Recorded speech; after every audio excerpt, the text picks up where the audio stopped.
All right. With me here is Eileen Castellano. How are you?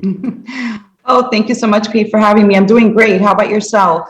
Doing phenomenal and a lot of moving parts, a lot Yes. of plates spinning, I think, for you as well.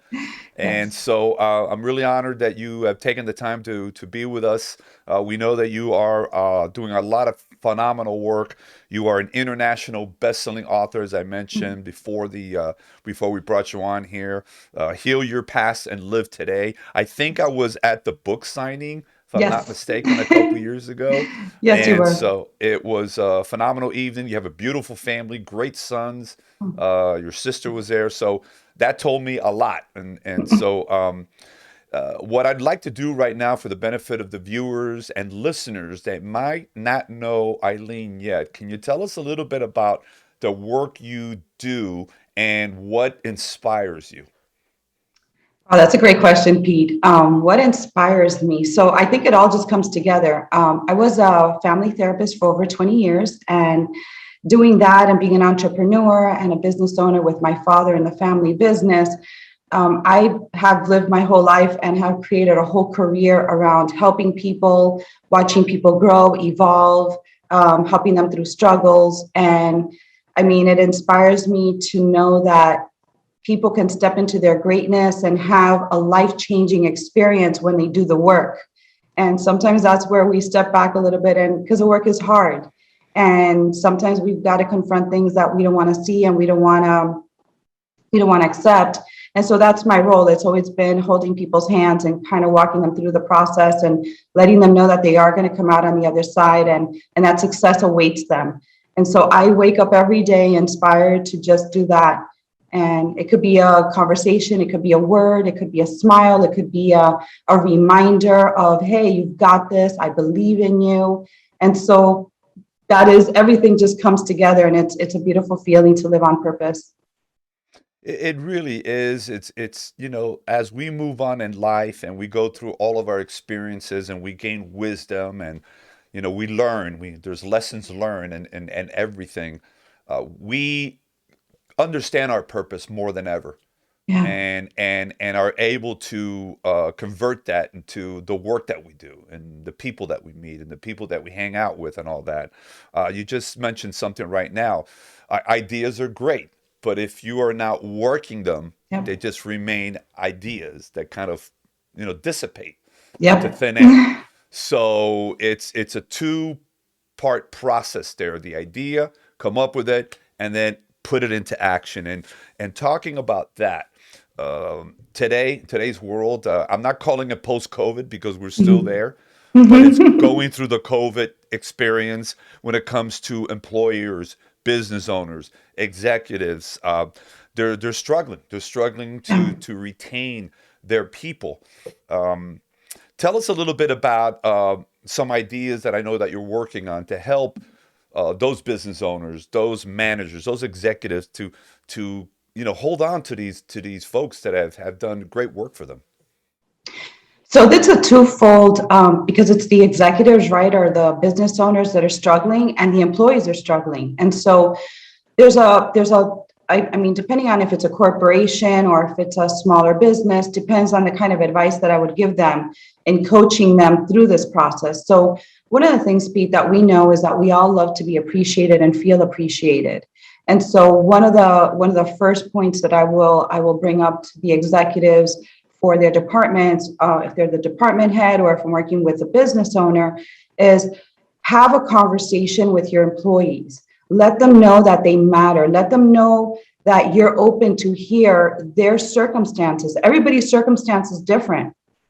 We've had parents that have had to teach their children. They've had their children virtual schooling. So that's one problem. We've had a lot of couples that I've worked with, and couples that, I mean, I know it's a problem, that have had to readjust even how their partnerships are working out, because a lot of them would either travel or spend a lot of time in the office. Now everybody was forced to stay inside. And that created a lot of anxiety, a lot of disappointment, a lot of disillusionment, a lot of really just trying to readjust. And so for the businesses, what I'm really encouraging is get to know your employees and their struggles. even if it's a conversation, you may not have the answers. You may not be able to tell them, listen, you can stay home right now because you may need them in your office or you may need them in your workplace. But acknowledging that they are human and they're going through something is always going to make them feel appreciated. They're going to want to stay with you. They're going to want to stay retained as a retained employee. Maybe 5 days a week is too much to ask them to come back 5 days. And that's what I'm expressing to corporate America is maybe bring them in a couple days a week and start the adjustment process slow. Yeah, everybody's experienced trauma since last year. Yeah. Yeah. We were all thrown into this situation. It wasn't anything that anybody called in. And so it's an adjustment period, but appreciation is such a powerful place to be as an employer and as an employee. Um, I'm thinking out loud now as you're sharing that. Without a doubt, our people, the people, our team, our Mm, yeah, employees. Uh, you want to make them feel that obviously they're important as mm, workers, but as you just said right now, as human beings first. Um, right, Let me just look at this in a different light. And I remember this growing up and working and all that is there's also kind of like that boundary of, and this is where you kind of got to walk very carefully, not to go too far into their right, personal life, right? right. And some of them are just saying, wait a minute, this is beyond the work environment here. So what kind of advice do you give to executives when something like that occurs? Well, sometimes it's as simple as letting them know that you're there if they need you. And just letting them know, listen, I'm here, I support you. I know acknowledging is really important. Acknowledge that they've been going through something or that it's been difficult. And if they need somebody or they want to talk to somebody, that you're there as the executive, as their boss, or that you're there to listen. But of course, like you said, I mean, there's going to be things that they're not necessarily going to have, the comfort to just open up. But that's where I come in as a high performance coach for these companies is they would be speaking to somebody like myself. So if the company hasn't hired somebody, typically employees don't really want to talk to HR because HR is still part of the company.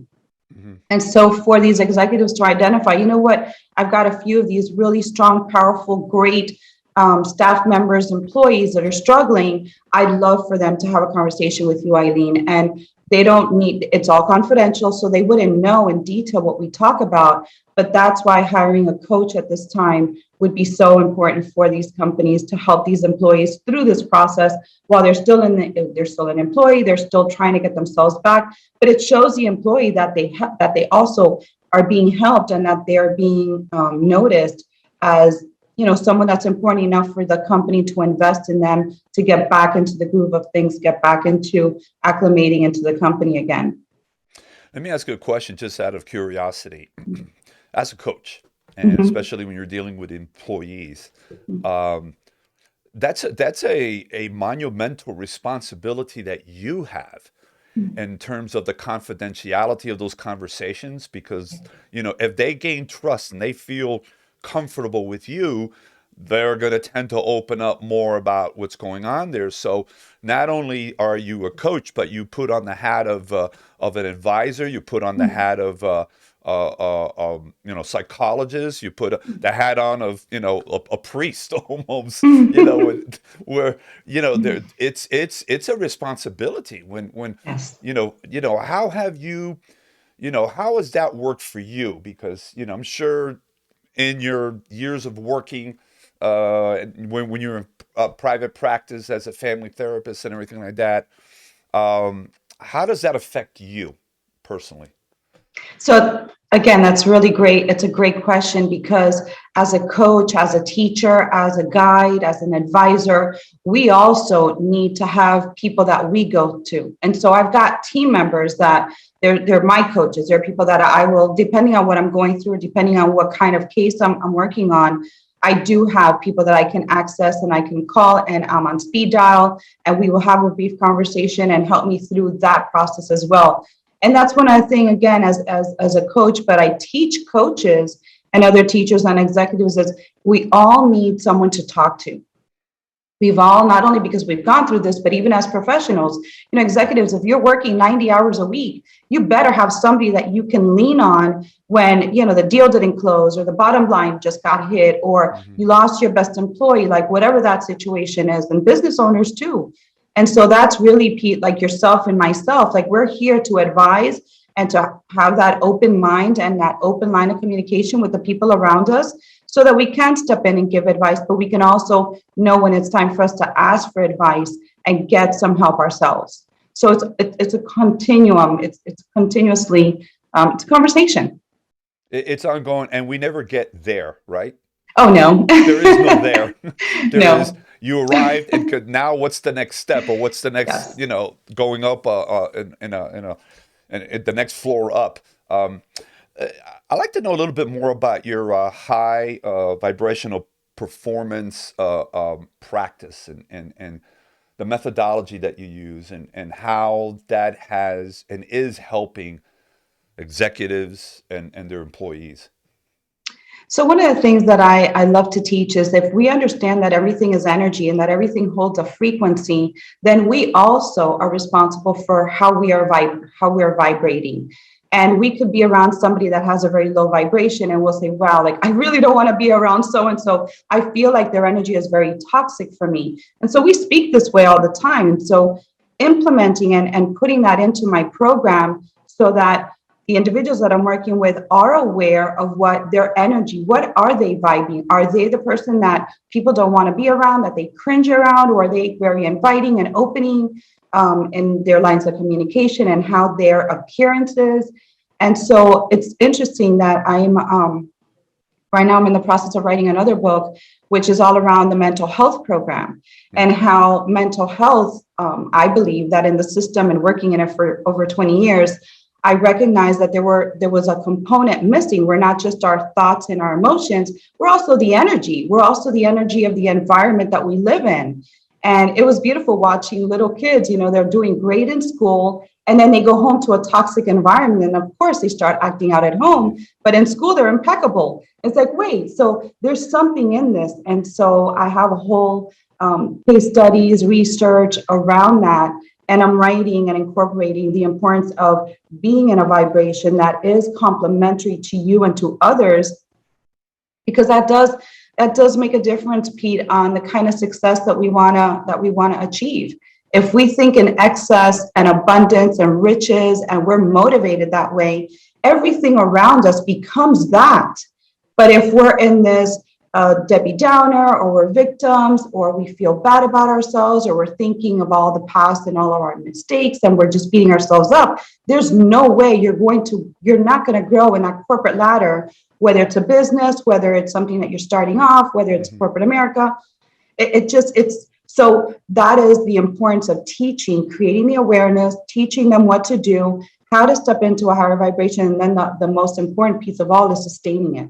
How do you sustain that?